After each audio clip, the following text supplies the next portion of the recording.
Hi friends, welcome to माय घरकुल. आजच्या व्हिडिओमध्ये आपण बघणार आहोत आपली तांब्या पितळाची भांडी खूप कमी कष्टात कशी साफ करायची. एक जादुई पाणी आहे, ते कसं बनवायचं ते पाहूयात. आणि त्याच पाण्याने आपल्याला ही भांडी साफ करायची आहेत. इथं आपल्याला कसलेच कष्ट पडणार नाहीत, घरात असलेल्या साहित्यात ते बनतं.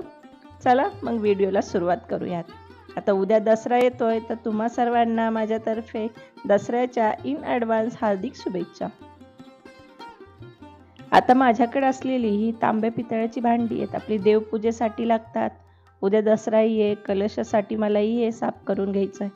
तर आता यावरती एक असं पाण्याचे डाग पडतात.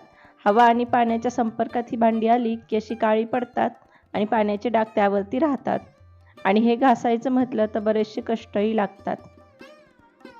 आता ही भांडी सगळी स्वच्छ करण्यासाठी बऱ्याच वेळेस आपण पितांबरी किंवा एखादं बाजारात मिळणारं केमिकल वापरतो. त्यामुळं काय होतं, आपली नखही बघा तुम्ही काळी पडतात किंवा बोटाला रॅशेसही येतात. परंतु आज हे जे आपण लिक्विड बनवणार आहे ते अगदी घरातल्या साहित्याचं आहे, म्हणून याचे असे काही साईड इफेक्ट होत नाही. आता ही माझ्याकडे एक छोटी तांब्याची प्लेट आहे, तुम्ही पाहू शकता की तिची कंडिशन कशी. तर आज आपण तीही साफ करणार आहोत. आता हे जादुई पाणी बनवण्यासाठी काय करायचं, 1 चमचा आपलं रोजचं वापरातलं मीठ घ्यायचं. आणि त्यानंतर मी इथं घेतलं आहे हे सायट्रिक ॲसिड, याला लिंबू सत्व असंही म्हणतात. अगदी 10 रुपयाला इझिली बाजारात मिळतं. साखरेसारखंच बारीक दाण्याचं हे असतं, आपण ढोकळ्यामध्ये हे वापरतो. तर हे आपल्याला इथं 1.5 चमचा घ्यायचं आहे. आणि त्याचबरोबर आपल्याला इथं 1 लिंबू घ्यायचा आहे.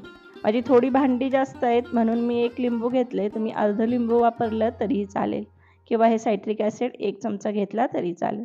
आता लिंबू यात आपल्याला पिळून घ्यायचं आहे. हे जे जादुई पाणी आपण आज जे बनवतोय भांडे साफ करण्यासाठी, हे आपल्याला स्टोअर करून ठेवता येत नाही. लगेच आपल्याला बनवायचं आणि लगेच भांडी क्लीन करायची. नाहीतर त्यातले जे केमिकल इफेक्ट्स असतात ते निघून जातात आणि आपली भांडी काही साफ होणार नाही. तर इथं मी 1 वाटी पाणी घातलं आहे. आणि हे जे लिंबू सत्व किंवा मीठ सगळं व्यवस्थित विरघळून घ्यायचं आहे आपल्याला. अगदी 1-2 मिनिटात हे विरघळलं जातं आणि त्यानंतर हे आपलं जादुई पाणी म्हणा किंवा लिक्विड म्हणा तयार होतं. आता हा तांब्याचा कलश आहे, मी यावरती चमच्याने पाणी टाकते. तुम्ही बघू शकता जिथं जिथं पाणी ओतते ती पाण्याची जी धार आहे तर ते स्वच्छ होत राहते. आता पाणी स्थिर राहत नाही म्हणून एकदम तुम्हाला क्लीन दिसणार नाही, परंतु जसं जसं पाणी फिरवते मी त्यावरती ते साफ होते. आणि आता हे खाली घंगाळं होतं, तर ह्यामध्ये पण पहा तुम्ही, जिथं जिथं ते पाणी सांडलंय तर तो भाग अगदी काही न करता आपोआप स्वच्छ झालाय. नुसतं मी हाताने फिरवते ते पाणी लावते एक प्रकारे, की तुम्ही पाहू शकता की कसं साफ होतंय. म्हणजे इथं आपल्याला काहीच कष्ट पडत नाही आणि इझिली आपल्या ह्या तांब्या पितळाच्या गोष्टी साफ होतात. व्हिडिओत तुम्ही बघू शकता. आता पाणी व्यवस्थित सगळीकडे लागण्यासाठी मी इथं सॉफ्ट स्क्रब घेतला आहे आणि अगदी हलक्या हाताने मी हे फक्त पाणी कलशाच्या आतमध्ये सगळीकडे लावून घेते. आणि तुम्ही पाहू शकता आत इतका काळा झालेला हा कलश अगदी चकाचक साफ झाला आहे. कसलंच केमिकल नाही, काही नाही. आणि त्याने आपल्या फक्त पाण्याने आपलं साफ झालंय. फक्त एक लक्षात ठेवायचं, आपण त्या साफ केल्यानंतर ही भांडी लगेच स्वच्छ कपड्याने 2दा पुसून घ्यायची. नाही तर काय होतं, त्यात जे केमिकल इफेक्ट्स झालेले असतात ते काही वेळानंतर आपली ही भांडी परत काळी पडू शकतात. आणि त्यानंतर आणखीन एक गोष्ट अशी आहे की जी बरेच जण सांगत नाहीत, की आपलं जे नेहमीचं भांडी घासायचं वॉशिंग लिक्विड असतं ते घ्यायचं आणि त्याने आपल्याला ही भांडी घासून घ्यायची आहेत.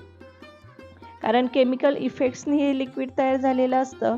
आता नंतर आपण कशाला ही भांडी वापरणार, तर त्यामुळं हे जे त्यावरचं सगळं ॲसिडिक लिक्विड असतं ते काढून घेण्यासाठी आपल्याला ही प्रोसेस करणं जरुरीचं आहे. त्याने घासून घ्यायचं, स्वच्छ 2-3 पाण्याने धुवून आणि व्यवस्थित पुसून कोरडं करायचं.